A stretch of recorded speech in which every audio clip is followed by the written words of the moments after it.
Mbote Jambo Amos à vous tous, mes très chers frères, mes très chères sœurs, Menzonazan et à vous tous. J'espère que vous allez bien et que vous portez dans le meilleur de tous les cas de l'univers.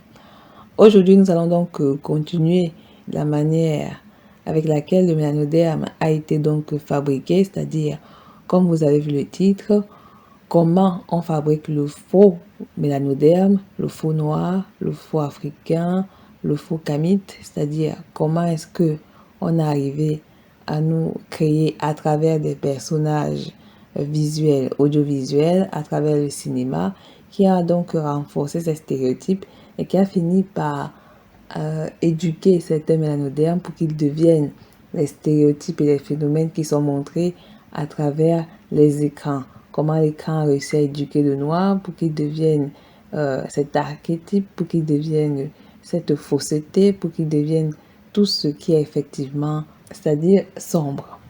Donc, comment est-ce que le faux mélanoderme a réussi à éclipser le vrai mélanoderme et comment est-ce que cette image du faux mélanoderme fait en sorte qu'il soit effectivement le référent global lorsqu'on parle du mélanoderme. Et pourquoi est-ce que le faux mélanoderme, à travers ce système qu'il a accepté d'une façon violente et douce, finalement finit par préférer ce système-là qu'autre chose. Effectivement, nous allons aussi comprendre dans les rôles des Noirs dans les films et les séries et l'univers médiatique, effectivement en s'inspirant donc du texte de François, notamment les paragraphes que nous allons lire. C'est très important. Également, nous allons faire une petite pause, puisqu'on ne va pas faire une longue séance aujourd'hui. Donc, on va faire une petite pause pour vous expliquer et vous montrer quelques illustrés pour enfants dont il prend la référence sur le passage qu'on va vous lire.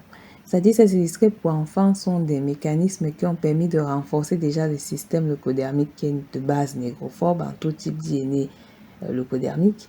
Et donc, comment ces systèmes ont permis effectivement à faire en sorte que l'image du noir reste telle qu'elle, malgré effectivement, on a quelques noirs qui ne sont pas des stéréotypes, mais l'image de fabrication et la fabrication aussi éducationnelle du noir favorise et permet donc de renforcer effectivement cette idée-là.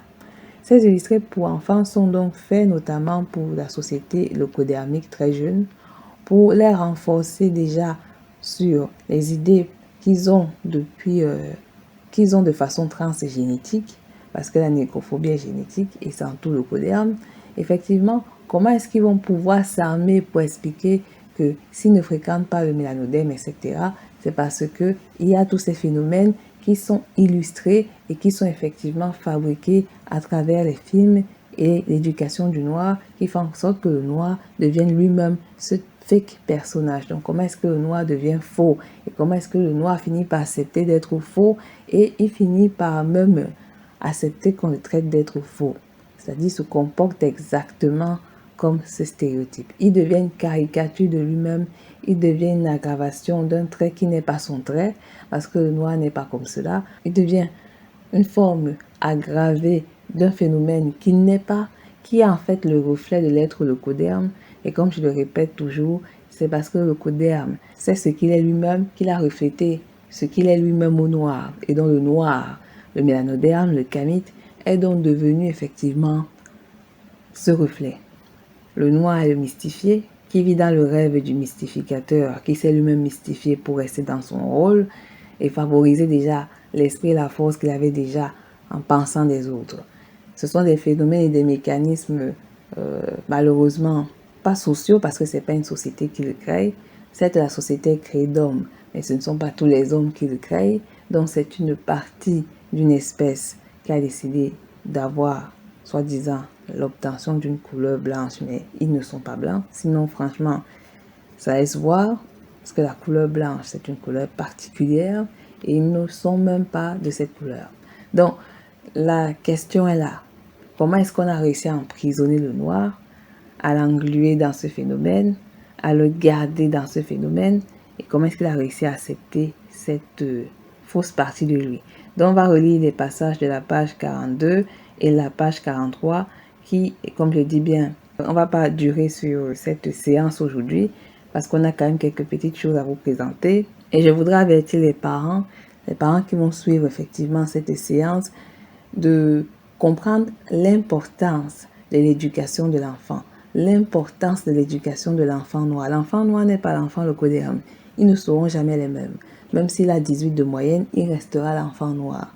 Comprenez que cette étiquette, elle n'est pas qu'un aspect créé par ce qu'on appelle la culture. La culture, je vous rappelle que la culture sont des phénomènes créés par des êtres vivants. Donc si la culture locodémique dessine des enfants noirs d'une caractéristique dégueulasse, ça veut dire que de base, les personnes qui ont créé ces phénomènes sont donc dégueulasses. C'est comme ça.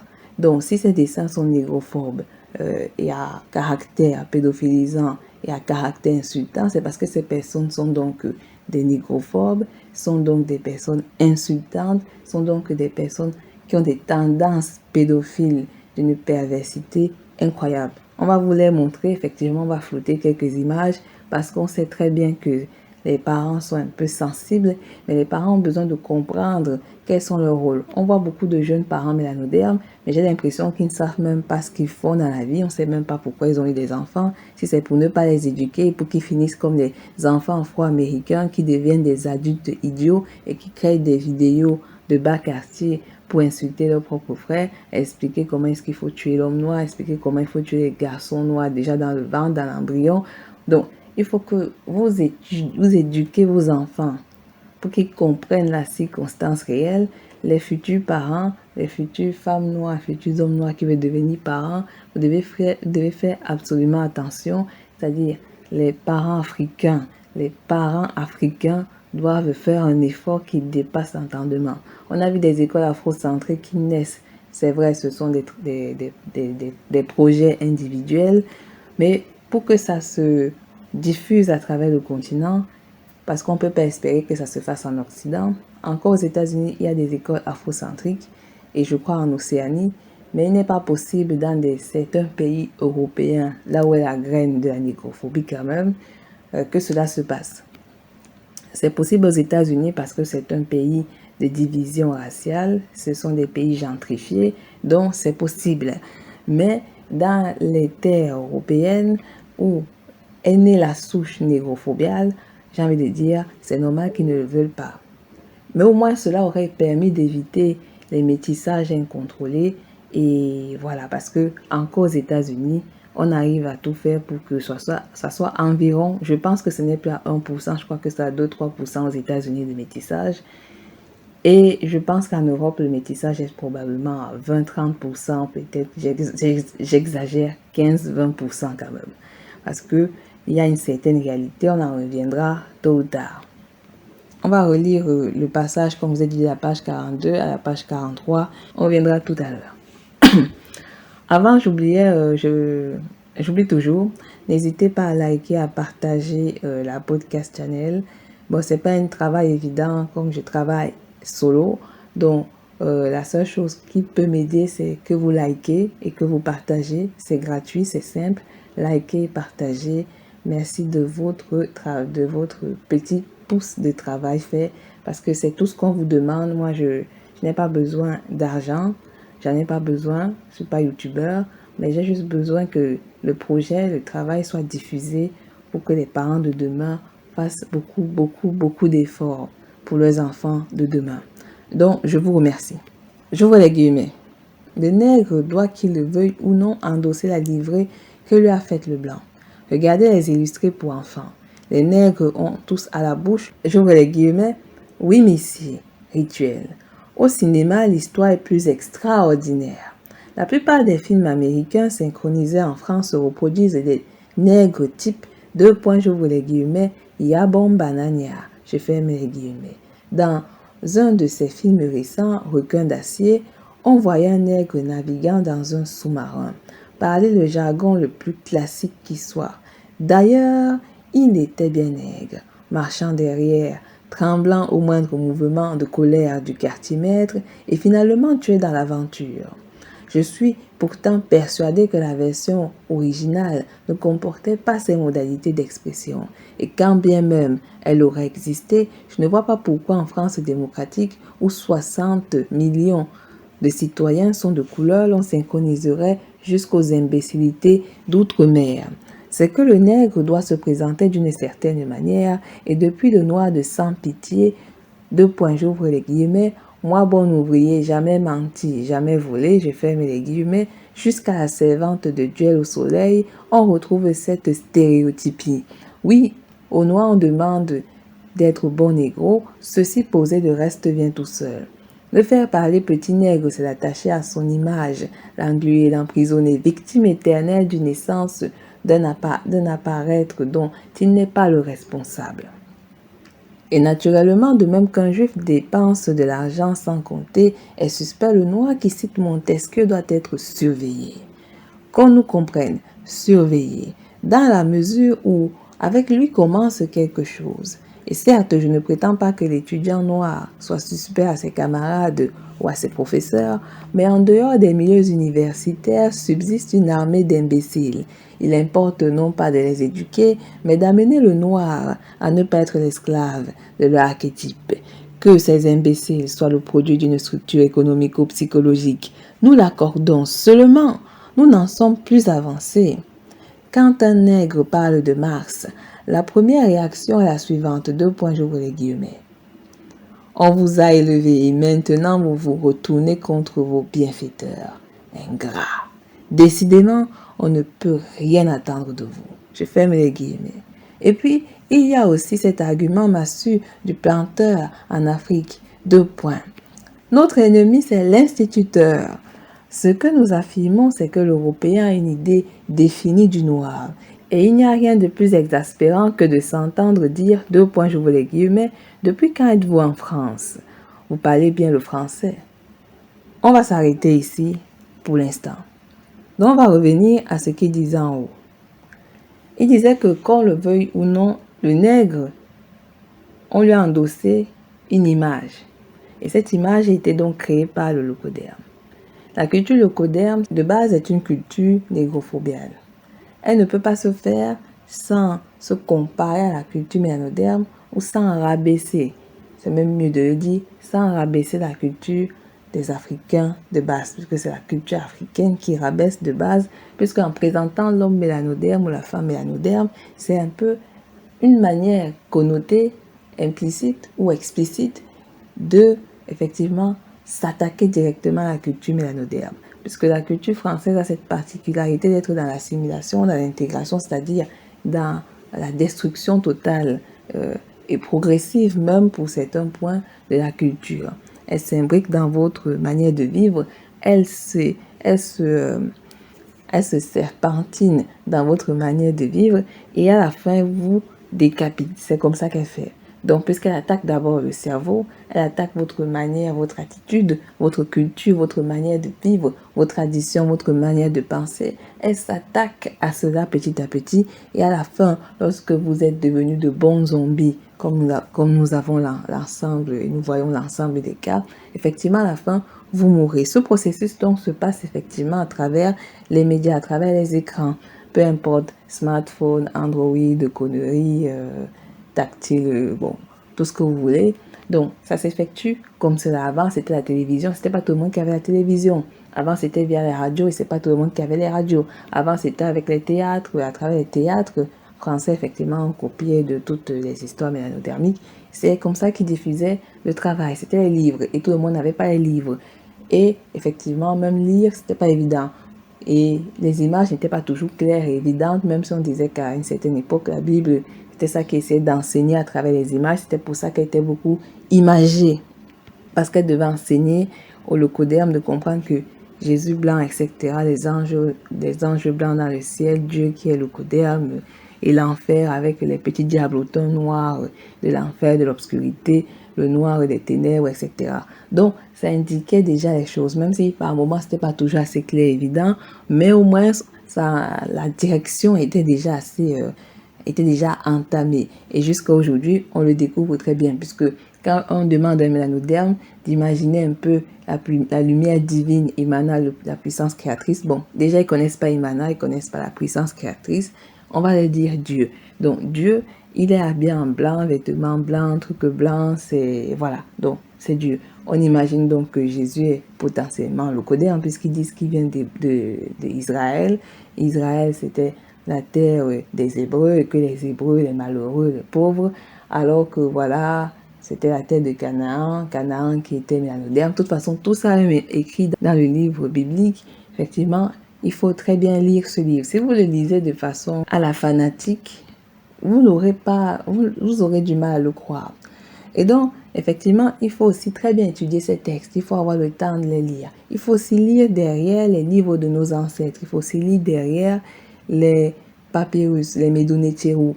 Si vous ne les lisez pas, ou si vous avez la peine à les lire, achetez les livres de nos auteurs mélanodermiques qui se sont penchés sur ce sujet. Vous allez voir la corrélation. De toute façon, on sait très bien que ce sont des copies des textes de nos ancêtres. Bon, le débat est fini sur ça. S'il y a des gens qui aiment trop débattre, ça ne vaut plus la peine de parler avec eux. Donc, c'est ce système-là. Donc, ça a commencé petit à petit comme ça, mais ça s'est mieux diffusé à partir du Moyen-Âge avec les illustrés, etc. Donc, avant de parler totalement du rôle du mélanoderme dans le cinéma, qui est un rôle qui est toujours le même, c'est-à-dire qu'on soit dans les années 1910-20, bon, on s'en fout des frères Lumière, que l'on soit dans les années du 17e, 18e jusqu'à le 21e siècle, à l'année 2022, en ayant parcouru les débuts de l'année 2000, le mélanoderme a toujours un rôle de son stéréotype, c'est-à-dire c'est le servant, le loyal ami, l'ami qui ne trahit pas, celui qui aime la mélanoderme bizarre, ou souvent dans les films français, le noir et la femme noire ne sont jamais en couple, sauf si il y a un noir qui fait un film, mais souvent même quand le noir fait un film, il est lui-même aliéné, donc il va reprendre des réflexes et des éléments aliénés. Bon, vu que je ne vois pas les films français, donc je ne sais pas trop ce qui se passe, mais c'est ce que l'on m'a dit. Pour les films français, les noirs ne sont jamais ensemble, ils sont toujours en couple mixte, ils sont toujours séparés, ils ont toujours des visions différentes, ils ont toujours des problèmes familiaux et je ne sais pas quoi. Voilà. Donc aux États-Unis d'Amérique, c'est aussi le même système. Mais avant, ce n'était pas comme ça. C'était beaucoup des films de familles noires, ça racontait le quotidien des familles noires, etc. C'est avec effectivement des stéréotypes, mais c'était quand même des familles noires qui étaient représentées. Depuis une certaine vague, je crois, je ne me rappelle pas trop, vers les tendances de 2000, les familles se sont donc segmentées, infiltration des personnages leucodermiques petit à petit. On commence à voir de plus en plus une disparition, une disparité. Les personnages noirs passent le temps à se faire plus ou moins des délits, des conflits. Le noir masculin a un rôle qui est lié à un rôle de macho, de dragueur, de connerie, qui saute les femmes, qui est pas fidèle et qui est machin. La femme noire, la femme traînée, désireuse, envieuse, de la femme leucodermique, etc. Le noir qui, masculin, féminin, dans des films d'horreur ou des films où des gens finiront par mourir, soit il meurt au début du film, au milieu, à la fin, de toute façon, il a ce choix de mourir à n'importe quel moment du film, donc il a déjà un script pour lui. S'il n'est pas le personnage principal, qui est en majorité souvent en couple mixte, cela peut plus ou moins assurer qu'il ne meurt pas, mais donc s'il est dans ce type de configuration, bon, il est sûr qu'il ne mourra pas à moins qu'il se sacrifie pour je ne sais pas quoi de l'univers, vous comprenez. Donc, c'est un peu le bourrage pour tout. Et donc, ces jeunes qui regardent Netflix, Amazon, etc., vont donc se référer à cela et vont finir par croire que dans la vie réelle, ils ont donc cette possibilité que le film montre. Or, dans la réalité, le leucoderme aime bien sa femme leucoderme. Bon, il va un peu s'amuser avec la noire parce que tout le monde sait que vous êtes des gens avec qui il faut s'amuser. Mais effectivement, il sait que pour son choix de la vie personnelle, la vie future, les enfants et tout, il sait qu'il ira vers sa femme qui le ressemble, qui, même si c'est un connard, elle va faire avec, et même s'il sait que sa femme leucoderme est un peu bizarre, au moins elle va tenir la maison parce que ce sont des femmes enragées qui tiennent la maison. Et quand elles se fâchent, bon, ça peut aller dans n'importe quoi, féminisme, etc. Donc, le phénomène mélanodermique, c'est donc rattaché à ces films. Ces films qui ont donc forgé des personnages et des caractères qui ne sont pas les leurs, dont des gens qui sont devenus faux, matérialistes, puisque la femme dans les films leucodermiques, donc effectivement, lorsque le sponsor, lorsque le producteur, réalisateur et la branche du système qui est derrière est leucodermique, je ne suis pas très sûre que le script et le scénario va être très sensible à votre configuration. Effectivement, nous avons aussi remarqué que ces derniers temps aux États-Unis d'Amérique, parce que c'est eux, bon, c'est Hollywood, même si on va dire qu'il y a la guerre en Ukraine, ils n'ont plus trop de visibilité, ne mentons pas que les gens regardent encore les Amériques, même s'il y a K-pop qui pète de plus en plus et que beaucoup de occidentaux, type caucasiens, veulent aller percer en Corée et que beaucoup d'Africains et de Noirs un peu hors de l'esprit veulent aller en Corée. Même s'il y a ce boom là-bas, il faut aussi comprendre que les Amériques resteront quand même le fief de Hollywood. Donc, on remarque que ces derniers temps et depuis un moment, et c'est fait exprès, effectivement, vu que c'est eux, les directeurs artistiques, etc., des productions vidéographiques, etc. Donc, on revoit des films qui parlent de l'esclavage, du racisme, etc. Le noir en tant que victime éternelle qui souffre du racisme, qui sera aidé par son ami caucasien, Till le Coderme, qui aura une petite compassion pour lui. On explique qu'il ne doit pas vivre avec le mélanoderme parce qu'ils sont différents et tout. Il va essayer de lutter contre cela, etc. Le noir va toujours essayer aussi de se revendiquer. Il va aussi essayer d'expliquer des choses, etc. Donc, c'est toujours ce stéréotype. C'est toujours ce type de film. Et les Noirs finissent par se dire, oui, luttons contre le racisme. Donc, ils perdent de plus de temps à lutter contre le racisme qu'ils ne vont jamais, voilà, il n'y aura jamais de fin à cela, au lieu de se concentrer, de s'organiser. D'autres ont compris cela, ils ont créé des écoles afrocentrées un peu partout en Afrique. C'est vrai, ce sont des initiatives, je les répète bien, individuelles, mais au moins, ça en vaut la peine que de perdre le temps à toujours crier « luttons contre le racisme ». Depuis que vous luttez contre le racisme, votre vie a changé? Non, votre vie est toujours là. Vous dites que vous évitez les Noirs, vous voulez partir vivre dans la vie des locodèrmes. Bon, vous fouillez les Noirs, vous partez dans la vie des locodèrmes. Maintenant, vous voyez la vie des locodèrmes, qui est également une vie de négrophobie, parce que vous êtes présent. Donc, ça va encore réintensifier, ça va prouver le fait que si vous êtes là, aujourd'hui, dans leur maison, c'est parce que vous fouillez votre réalité. Et donc, si vous fouillez votre réalité, vous êtes des lâches. Donc, vous êtes dans une configuration qui est claire. Peu importe où vous irez, vous serez catalogué de la sorte. Tant que vous n'affronterez pas vos problèmes, tant que vous ne vous organiserez pas, vous serez toujours là. Vous serez toujours là parce que l'idée est clairement définie. Il ne dit pas qu'il faut accepter d'être dans cette configuration. Non, Frantz Fanon dit que comme cette idée est déjà clairement définie, il faut maintenant que vous sortez de ce système. Maintenant, la question est là. Voulez-vous sortir du système? Ce que je vous dis vous énerve? Vous n'aimez pas ce que je dis? Vous avez peur? Vous trouvez ça agaçant? Vous trouvez que j'ai tort? Vous trouvez que j'exagère? Ce n'est pas en allant chez les autres que vous allez fuir et régler vos problèmes. Réglez vos problèmes d'abord. Arrangez vos enfants, arrangez votre famille, arrangez votre organisation de vie, arrangez votre vision sociale, arrangez la politique, la culture, l'économie, la défense, arrangez l'éducation. Donc, il a remarqué que dans les illustrés pour enfants, il y avait effectivement ce rituel particulier où on voyait ces jeunes garçons qui disaient tous ensemble « Oui, monsieur ». Donc, je vais vous présenter quelques illustrés pour enfants qui ont effectivement permis de renforcer le caractère locodermique sur la vision qu'ils ont du mélanoderme. Donc, nous allons d'abord commencer par la présentation de cet illustré pour enfants qui est Bibi, Bibi Fricotin, le meilleur de Bibi, par la maison d'édition Les Vents d'Ouest. Les Vents d'Ouest, je ne sais pas si c'est français, donc de l'ouest de la France, donc la Bretagne, je crois, ou c'est peut-être Les Vents d'Ouest, c'est une maison d'édition belge. Donc, Bibi, regardez Bibi. Je ne sais même pas qui est Bibi en fait. Bibi, c'est le locoderme, c'est le caucasien ou c'est le mélanoderme.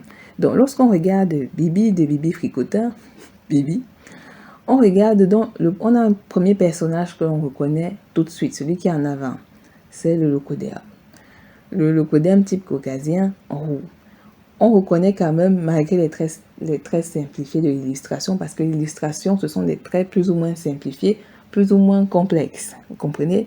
Là, ce sont des traits simplifiés, parce qu'on parle à des enfants, mais on peut aussi parler à des adultes et avoir des traits plus ou moins simplifiés.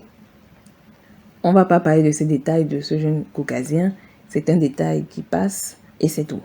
Maintenant, c'est derrière, c'est le personnage mélanodermique, qui en même temps, on dirait qu'il représente plus l'ombre. L'ombre Je dirais même que ça représente un peu la face cachée du leucoderme, qui a besoin du mélanoderme pour se mettre en avant. J'espère que vous comprenez ce que je suis en train de vous dire. Au-delà de tout, certes, c'est une caricature du mélanoderme, c'est un faux mélanoderme parce que ce type de noir n'existe pas. Vous ne verrez aucun noir qui ressemble à ça. Il n'y a aucun noir qui a cette typologie de bouche, c'est-à-dire une bouche qui prend le visage, le menton. Or, nous, on a des mains, on a un menton, on a un visage, etc. Il faut comprendre que ça permettra aussi à personnifier, à idéaliser une version du noir pour dire que le noir est moche et pour mettre en avant la beauté du leucoderme. Les femmes noires frustrées, effectivement, elles utilisent ce type d'imagerie pour renforcer leur haine de l'homme mélanoderme. Or, elles pensent qu'il ne s'agit que de l'homme mélanoderme qui est représenté ici, mais non, il s'agit aussi d'elle-même en tant qu'être féminin. Vous allez me dire, mais comment est-ce possible? C'est possible, puisque l'homme mélanoderme représente également la femme mélanoderme d'une manière un peu plus masquée. L'homme leucoderme, le fait qu'il ait cette caractéristique, renvoie quand même à la femme leucoderme, même s'il veut se jouer les différents, dans la mesure où ce sont des gens qui apparaissent éclatants et qui sont toujours au devant et qui sont toujours heureux, etc. Donc lui, il représente la caricature, l'image que le leucoderme voudrait du noir. Vous verrez aussi également ça dans les campagnes des illustrés, les campagnes publicitaires illustrées, yeux bridés, donc asiatiques côté yeux bridés, arabes, etc., pour matérialiser donc le mélanoderme. Un être très très noir, on ne doute pas des degrés de mélaniné, de mélanodermie du noir, mais effectivement là c'est fait totalement exprès. Déjà il n'a pas de menton, un phénomène qui est, je ne sais pas, de ce type de lèvres n'existe pas, on dirait la chirurgie. Ces yeux, cette typologie de yeux, c'est-à-dire des yeux qui n'ont aucune séparation, comme s'il s'agissait d'un extraterrestre, comme s'il s'agissait de quelque chose d'autre. Ce gars, je ne sais pas, ce jeune enfant, ce jeune homme n'est pas noir. C'est une image grossière, c'est une image vulgaire, c'est une image insultante, c'est une image de l'injure. Et comme je le dis, derrière, au-delà de tout, ça humilie le noir, on est en train de l'humilier. On humilie l'enfant noir, le jeune garçon, la jeune fille, le bébé noir. Cela n'étonne pas que jusqu'à aujourd'hui, on voit des gens qui insultent les bébés noirs des gens, en fait. Vous comprenez ce que je suis en train de vous dire. Donc, le deuxième illustré pour enfants, c'est... bon, pas pour enfants, bon, c'est un illustré de journal.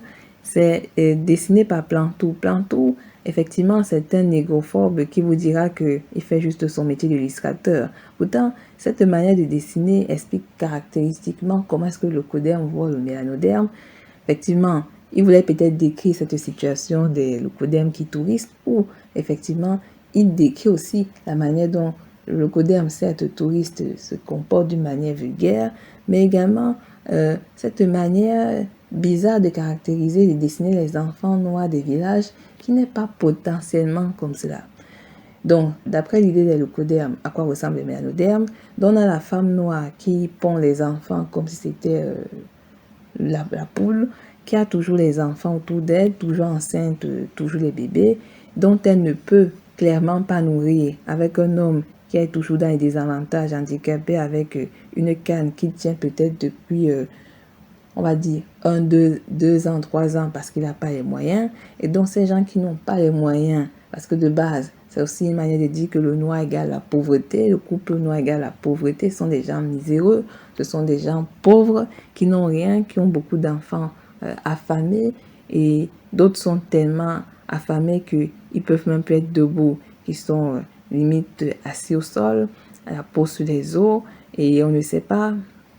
Donc c'est une description négrophobiale effectivement du mélanoderme, avec cette même caricature visuelle qui n'est pas différente de celle de Bibi. Ce n'est pas différent de celle de Bibi, pourtant elle est plus récente que Bibi, effectivement. Et on a toujours cette même typologie de bouche, cette même typologie de yeux. S'il voulait même, il allait lier les deux yeux, ça allait faire Bibi. Je ne sais même pas si Bibi. Excusez-moi, mais Bibi là m'a tué. Bref, le leucoderme est bien le leucoderme, la couleur de la mort, mais toujours éclatante de la mort. Et donc, on a toujours cette impression-là, le soleil qui implique la chaleur, etc. Et il a voulu faire une sorte de blague qui est pas très drôle. Bon, vous savez, l'humour français n'est jamais drôle. Ça fait rire que les Français, c'est normal, c'est l'humour français. Et ça fait rire les Noirs qui sont dans l'humour français, qui sont dans la culture française. Donc, ça les fait rire. Donc, vous, au moins, vous savez qui va payer vos retraites, bande de vénards. Je ne sais pas si ça devait faire rire, mais au moins, les enfants ont compris que ce n'était pas drôle. Souvent, ce type de touristes, le Codem, viennent en mode « Ah ah ah, vraiment, les Africains, vous vivez une vie de machin. » En fait, ce qu'ils disent n'est jamais drôle. Mais bon, on voit quand même des Noirs qui rient parce que bon, se disent qu'on va quand même tirer quelque chose du locoderme. Mais on va se dire la vérité, on peut rien avoir d'eux. C'est bien d'avoir une richesse familiale, au moins s'ils auront des petits-enfants. Mais ce n'est pas comme si on était toujours dans cette configuration. Et même si, il est vrai, on voit les Noirs, des familles nombreuses avec des enfants noirs appauvris, c'est parce qu'il y a un contexte réel qui crée l'Africain dans cette réalité de la pauvreté, de la misère, de la mort et de la morbidité.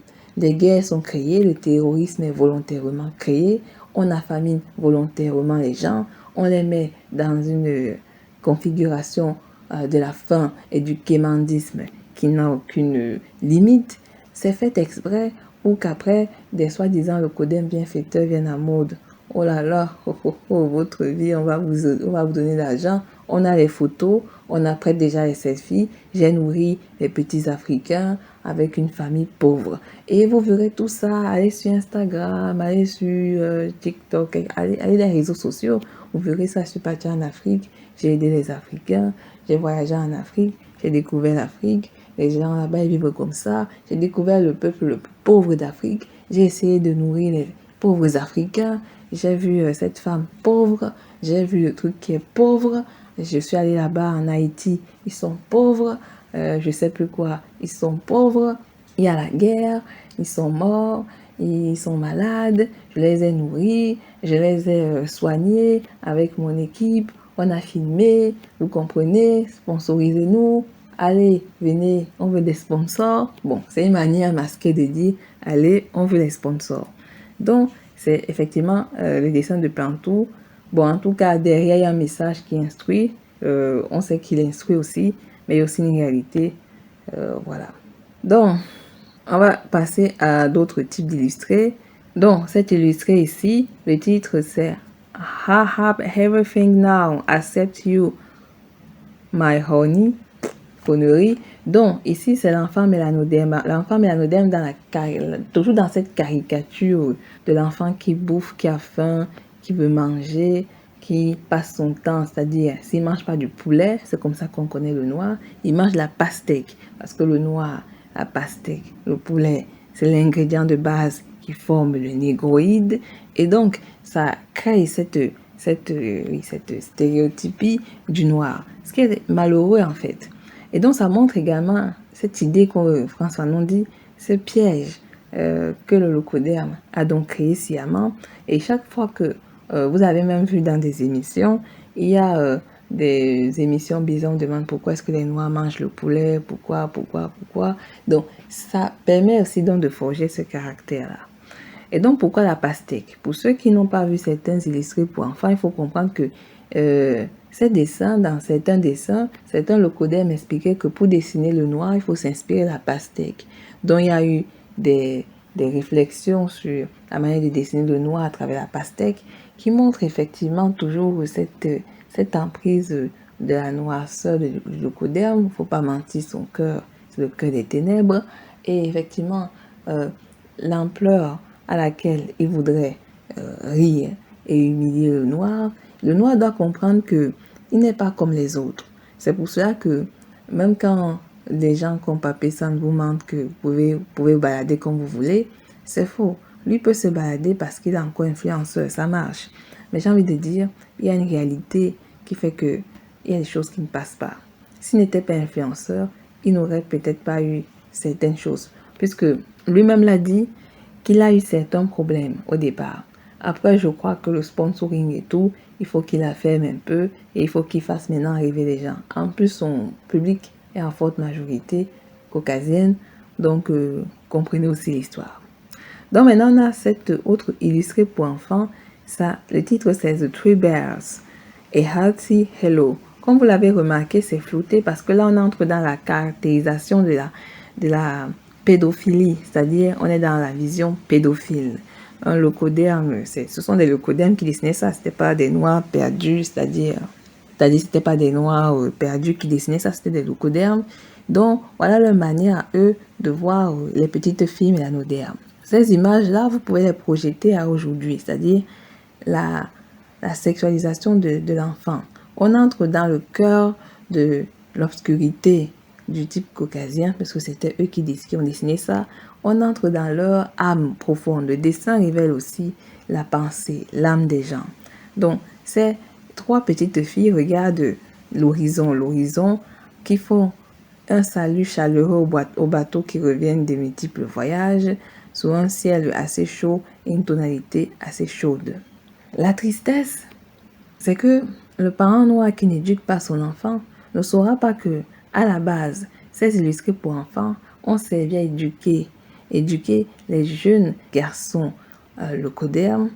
Donc, à se dire de base que la petite fille mélanoderme, c'est une dévergondée de base qui met des habits de dévergondée, qui fait exprès de s'habiller de façon à exposer ses parties corporelles pour que les gens puissent l'apprécier, que les gens puissent s'exciter derrière effectivement cette vue vulgaire.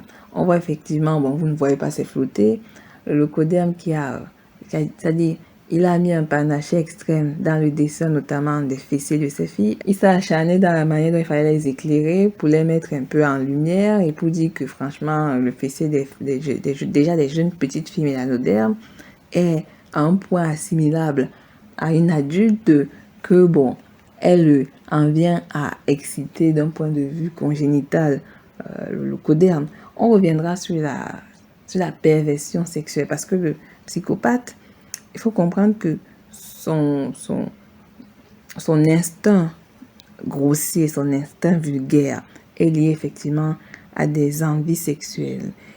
Donc, on va passer par là, on va passer ça. Il faut aussi comprendre que ça éduque la jeune fille, la petite fille caucasienne leucodermique, même yeux bridés arabes, que la femme mélanoderme, déjà la toute petite fille mélanoderme, elle, c'est une séductrice dangereuse qui va piquer les hommes. On reviendra à cette typologie un peu plus tard. Donc, on a cet autre illustré. Toujours ce ton chaud, toujours la petite fille mélanoderme, et on dit que c'est la représentation d'une sorte de fille d'adulte, mais c'est faux, c'est une petite fille, c'est un enfant. Donc, en haut, ce qui est écrit, c'est « Honey, I have waiting for you, way down south ». Vous voyez, c'est-à-dire, elle est une charmeuse, une attractivité. C'est un peu maintenant la petite fille mélanodermique qui a des tendances de prostituée, qui attend l'homme. C'est-à-dire, elle attend l'adulte. Toujours cette caractéristique à la Bibi, dans cette bouche un peu exagérée, avec un menton limite presque inexistant, mais qui est quand même visible. Cette joue, ce jeu de clair-obscur pour mettre en avant quand même la joue, et etc. Ses cheveux plus ou moins peignés d'une manière particulière, qui a effectivement une sorte c'est le ventoux, ouais, j'ai oublié le fan, en français j'ai oublié le mot. Je sais pas ce qu'il y a derrière elle qu'elle tient là, je crois que c'est peut-être rien. Donc elle tient pour cacher un peu son entrejambe, un peu comme la Vénus. Donc elle veut attirer, elle veut séduire. C'est véritablement que la société leucodermique est une société à tendance pédophilisante. Ce n'est pas étonnant qu'il y ait eu des viols et des incestes dans leur famille, parce qu'effectivement, peut-être que pour renflouer leur désir de prédation sexuelle sur les autres enfants, ne pouvant pas le faire, ils vont violer leurs petits-enfants, ou peut-être parce que, bon, de base, ils aimaient leur petite cousine, etc. Vous avez tous suivi l'histoire du fils de Biden qui a donc violé sa nièce de 14 ans, et c'est parce qu'il avait aussi des instincts de base pédophilisants, et ça veut dire que depuis qu'il connaissait sa petite nièce, il avait des envies pervers qui se sont fait. Bon, il n'est pas en prison, il est pédophile, Et voilà, bon, qu'est-ce que je peux vous dire? C'est la réalité. Donc, ici, dans cet autre illustré, on voit donc un jeune petit garçon mélanoderme, ça peut être aussi une petite fille, puisque dans leur esprit, la petite fille ou le mélanoderme masculin-féminin représente une sorte, comment dire, la fille mélanodermique a des apparences assez masculines. Donc, par moment, on voit un peu, c'est comme Serena Williams, ils ont dit que c'était par moment un homme, ou Zendaya. Même si les gens vous disent que le métissage c'est l'avenir, cela n'empêche pas que Zendaya soit toujours traitée d'homme jusqu'à aujourd'hui. C'est une vérité. Les gens la traitent de masculin. Le père de Zendaya pensait peut-être qu'en se métissant, ça allait atténuer. Voilà, il s'est métissé, Zendaya est née et ça n'a rien changé. Parce que ici, on veut éduquer l'enfant leucodermique à comprendre que le noir est de façon congénitale un kleptomane. Il a tendance à voler, il fait des blagues de vol qui cachent son instinct de voleur et de malfrat déjà configuré depuis son enfance. Au fond, c'est le message qui est lancé parce que cette fille crie réellement à l'aide. Et le mélanoderme, il est là en mode hi hi hi hi hi, j'ai piqué son biberon, je ne sais pas quoi. Et pauvre petite fille leucodermique a été traumatisée par l'acte volant, l'acte criminel du mélanoderme. Je ne sais pas si c'est un garçon, si c'est une fille, parce que c'est fait exprès de ne pas savoir si c'est un garçon, c'est une fille. Rendre l'homme noir androgyne. Après, c'est vrai que le caractère Imana est androgyne, mais ici c'est particulier. Ici, c'est pas dans le sens positif du terme. Et déjà, en plus, qu'il l'a mis dans une situation où il est kleptomane. Les parents, faites très attention. Faites attention. Je vous le dis, les jeunes garçons, les jeunes filles, faites attention.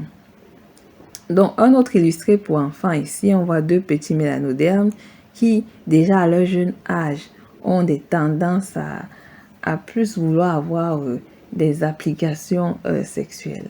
Ici, donc, le leucoderme renvoie effectivement ses instincts primaires à travers ces deux jeunes mélanodermes dans son envie effectivement de lui aussi, à son très jeune âge, de le faire. Mais ici, les dessins sont faits par des adultes. Parce que je ne crois pas qu'un jeune petit garçon, leucoderme, dessine comme ça. Mais il est vrai, vous avez vu, il y a des génies. Mais là, c'est un adulte pervers. Un adulte d'une perversion inimaginable. Ce type d'illustré a été vendu dans tous les pays occidentaux. Vous voyez, c'était pour l'éducation du jeune leucoderme. Donc, qu'est-ce qui est écrit là? Honey, how your eyes do shine, won't you be my valentines and let my arms around you twine like the clinging melon vine. Toujours like the clinging melon vine.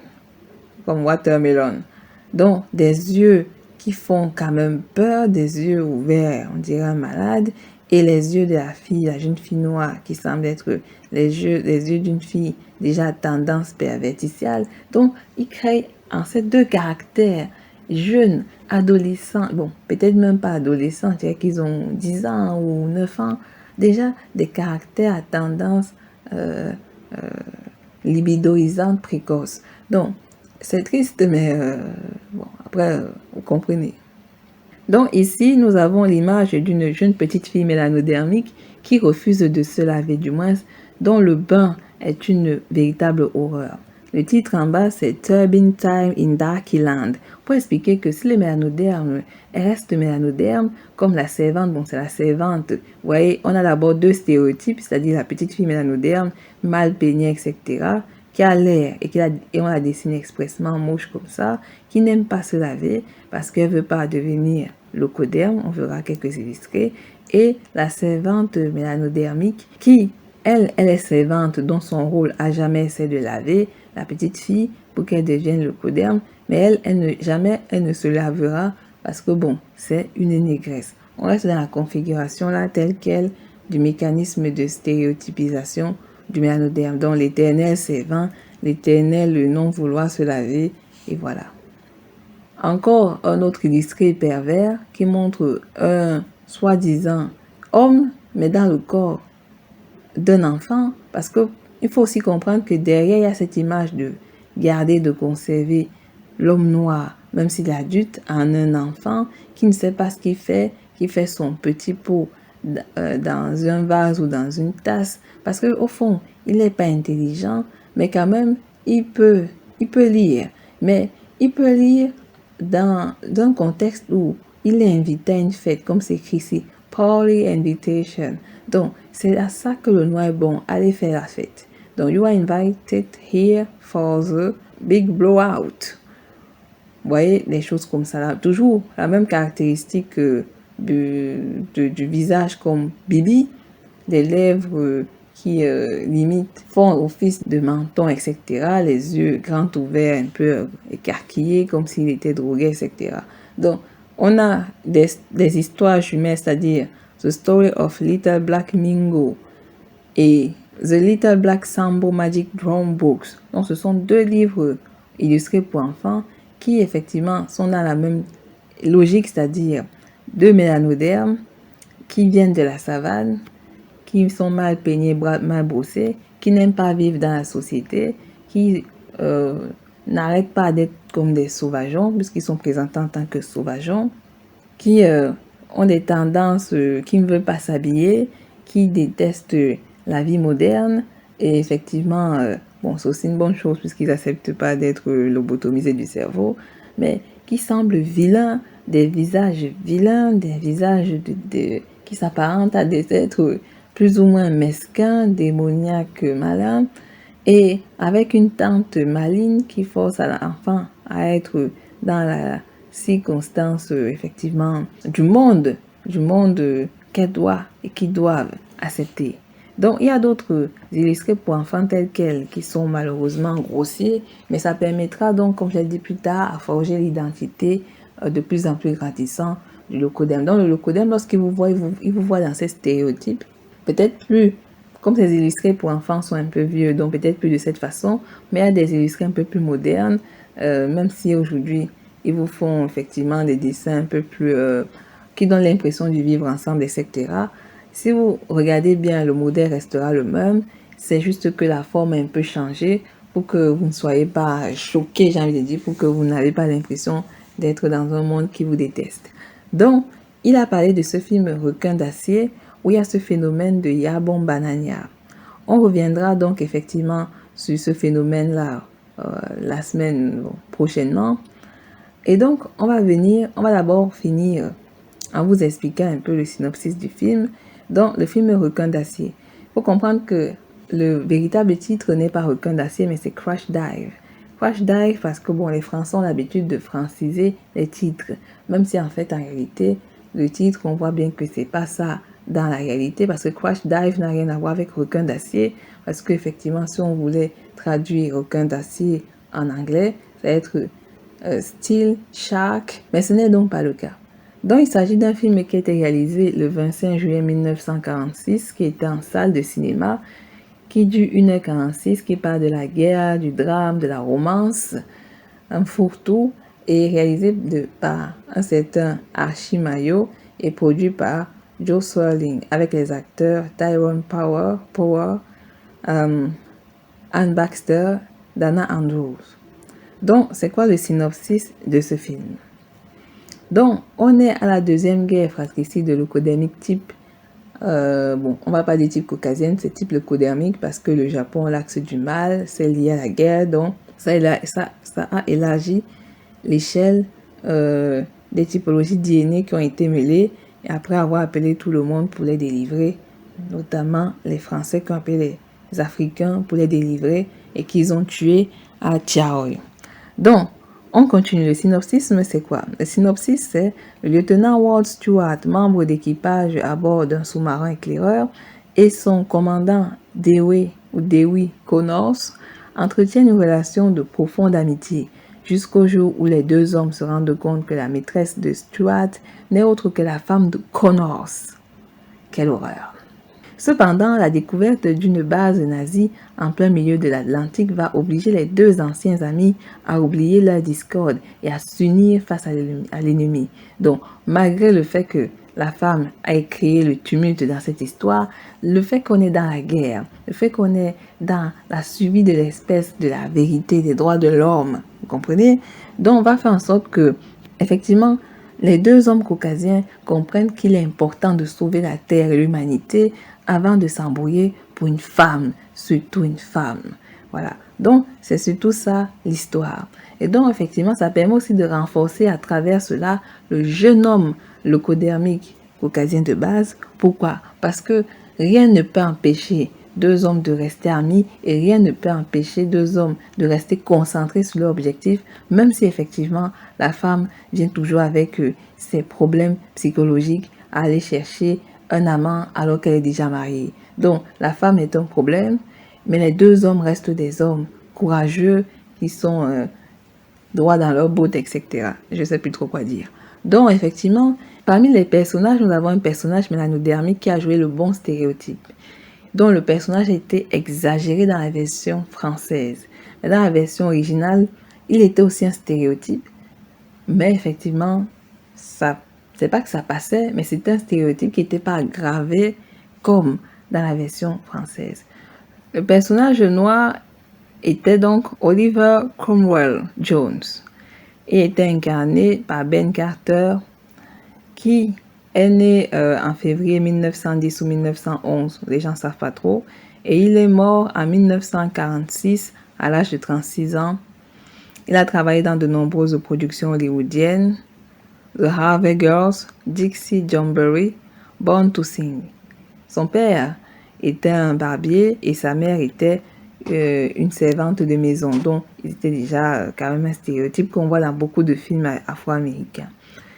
Il a réussi à faire le high school de Aura à l'Illinois et il a une carrière plus ou moins courte car, bon, il a d'abord essayé de beaucoup se concentrer sur ses études et effectivement, pour gagner de l'argent, il est entré dans des productions. Il est mort très très jeune de diphtérie. La diphtérie, c'est une maladie infectieuse contagieuse due au bacille de l'Opher-Klebs, susceptible donc de produire une toxine donc, qui touche les voies respiratoires. C'est quand même triste pour ce personnage, dont on reviendra donc sur la manière dont il a joué prochainement. Donc il faut comprendre que ces rôles sont des rôles sciemment posés, sciemment institués, sciemment déclarés, pour faire en sorte que le noir comprenne exactement où est-ce qu'il se situe. Il faut qu'il comprenne où est sa place. Il faut qu'il comprenne que sa place est là. Parce que le film n'est pas que le film. Le film aussi, c'est une manière de vous dicter, de vous discipliner, de savoir où vous vous rangez. Et donc, c'est ça également le message que François Fanon voulait également dire.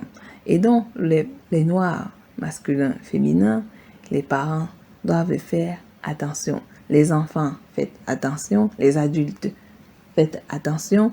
Les mineurs, faites attention. Bref, faites attention. Ce monde vous a dessiné. Faites toutes les comédies que vous voulez. Ils vous ont déjà dessiné d'une certaine manière. Maintenant, c'est à vous de sortir du rêve de ces gens. Sortez de leurs rêves.